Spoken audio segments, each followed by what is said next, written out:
Halo semua, perkenalkan nama saya Dede Pistuaji dengan NIM G002308 dari kelompok B7. Saat ini saya akan menjelaskan tentang sistem saraf, sistem vena, dan sistem arteri. Yang pertama yaitu sistem saraf. Sistem saraf ini adalah sistem yang menjamin dan memberi perintah kepada sistem organ agar dapat menjalankan pekerjaannya dengan baik dan terkoordinasi. Kemudian sistem saraf ini terdiri dari banyak sekali neuron. Struktur neuron sendiri itu terdiri dari soma atau badan sel sebagai pusat pemantik rangsang, akson sebagai penghubung antara badan sel dengan terminal akson atau nerve ending ini, yang nantinya akan disalurkan ke neuron lainnya. Nanti ini nerve ending akan menyatu dengan dendrit dari neuron lainnya. Kemudian sistem saraf itu sendiri terbagi menjadi dua, yaitu sistem saraf pusat atau central nervous system dan sistem saraf perifer atau peripheral nervous system. Kalau di gambar tuh yang ungu pink ini adalah sistem pusat dan yang kuningnya adalah sistem perifernya. Kemudian sistem saraf pusat itu terdiri dari otak dan medula spinalis, sedangkan sistem saraf perifer ini adalah konektor atau penghubung antara sistem saraf pusat dengan organ perifer. Sebelum lebih mendalam lagi, kita lebih baiknya kenal dulu dengan terminologi yang berada di sistem saraf. Pertama itu nukleus. Nukleus itu adalah kumpulan dari badan sel atau soma di sistem saraf pusat. Kemudian traktus, yaitu kumpulan bekas akson pada sistem saraf pusat yang berakhir di nukleus atau ganglion. Yang ketiga yaitu ganglion atau kumpulan badan sel atau soma pada sistem saraf perifer. Yang keempat yaitu nervus, yaitu kumpulan berkas-berkas akson di sistem saraf perifer yang bisa berakhir di ganglion atau di organ perifer atau menjulur bebas. Dan yang terakhir yaitu plexus, yaitu anyaman nervus di perifer. Sistem saraf ini tuh bisa dilihat pembagian-pembagiannya sebelah sini. Untuk sistem saraf perifer itu memiliki banyak aspek fungsi dan pembagiannya sangat kompleks. Jadi dari sini tuh sistem saraf itu bisa terbagi jadi pusat dan perifer. Pusat itu terdiri dari otak dan medula spinalis, sedangkan untuk perifer ini memiliki bagian-bagian yang lebih kompleks. Yang pertama yaitu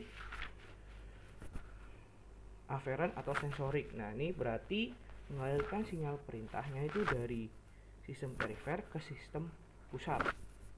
Yang pertama itu ada somatosensori. Ini akan terbagi menjadi sensor yang umum dan yang khusus. Dan kemudian yang sensorik aferen itu juga terbagi menjadi viscerosensori. Reverse yang menjadi sensorik atau aferen juga menjadi motorik atau eferen. Ini tuh yang membedakan, yaitu sinyal perintah itu dari sistem saraf pusat ke sistem saraf perifer. Dia juga terdiri dari dua, yaitu somatik dan otonom. Untuk yang somatik ini tuh atau yang motorik, somatik atau somatomotor, yaitu sistem yang bekerja secara sadar. Ini tuh yang secara sadar yang dapat dikontrol. Sedangkan untuk yang otonom atau visceromotor itu bergerak secara tidak sadar. Ini bisa terdiri dari simpatis dan parasimpatis. Kemudian yang kedua yaitu sistem arteri. Sistem arteri sendiri itu adalah pembuluh darah yang alirannya itu menjauhi jantung. Sebagian besar dari arteri itu mengangkut O2 atau oksigen. Hanya ada dua arteri yang membawa CO2 atau selain oksigen, yaitu arteri pulmonalis dan arteri umbilikalis. Kemudian arteri itu sistem peredaran sistematiknya itu dimulai dari aorta. Kemudian aortanya akan naik ke arah aorta ascendens. Di aorta ascendens ini akan terdapat dua percabangan, arteri kecil ke dekstra dan ke sinistra. Kemudian aorta ini akan mendatar di sebelah sini, akan atau disebut dengan arcus aorta. Nah, sini itu adalah penjelasan dari arcus aorta tadi. Nah, di arcus aorta itu akan mendapat 3 percabangan. Yang pertama yaitu trunkus basosefalik. Nah, trunkus basosefalik ini akan bercabang menjadi arteri subclavia dextra yang ini dan arteri carotis communis dextra atau yang ini. Nah, arteri subclavia dextra ini nantinya akan bercabang-cabang dan akan memvaskularisasi bagian ekstremitas atas bagian dextra. Nah, kemudian yang arteri carotis communis dextra ini atau yang ini nanti akan bercabang lagi menjadi arteri carotis eksterna dan interna. Nah, yang eksterna ini akan memvaskularisasi bagian wajah dan leher, sedangkan untuk yang interna ini nanti akan memvaskularisasi bagian otak. Nah, percabangan kedua dari arcus aorta ini adalah arteri carotis communis sinistra. Nah, di bagian ini nanti akan bercabang lagi menjadi 2, yaitu carotis externa dan carotis interna. Nah, carotis externa ini fungsinya sama seperti yang tadi, yaitu di bagian trunkus basosefalik itu adalah untuk memvaskularisasi bagian wajah dan leher, sedangkan untuk interna ini akan memvaskularisasi bagian otak. Dan yang terakhir itu adalah dari arcus aorta, yaitu arteri subclavia sinistra. Nah, sinistra ini nantinya akan memvaskularisasi bagian ekstremitas atas bagian sinistra. Nah, setelah dari bagian mendarat ini, aorta itu akan turun. Nah, di turunan ini akan disebut sebagai aorta descendens. Nah, aorta descendens itu sendiri terbagi menjadi 2, yaitu aorta descendens pars thoracica yang letaknya itu lebih superior dari diafragma, dan abdominal aorta atau aorta descendens pars abdominalis itu ini letaknya itu lebih inferior dari diafragma.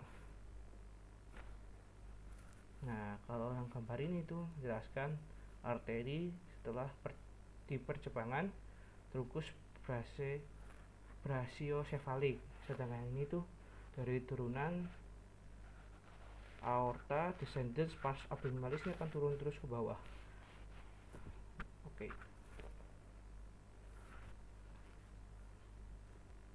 Oke, yang terakhir yaitu sistem vena. Nah, vena sendiri itu adalah pembuluh darah yang membawa darah mendekat ke arah jantung. Vena ini sendiri itu terdiri dari vena cava superior dan vena cava inferior.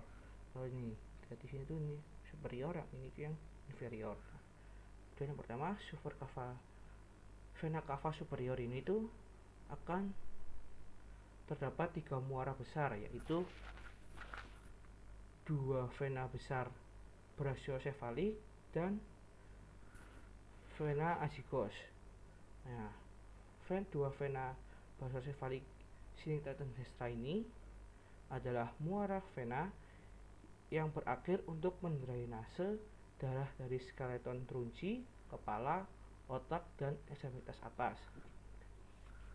Sedangkan vena azygos ini adalah vena yang mendrainase dari vena-vena interkostal kiri. Nah, azygos ini itu yang menyambungkan vena cava superior dan vena cava inferior. Nah, kemudian vena cava inferior ini sendiri ini adalah vena yang mendrainase darah dari bagian organ-organ viscera dan ekstremitas inferior.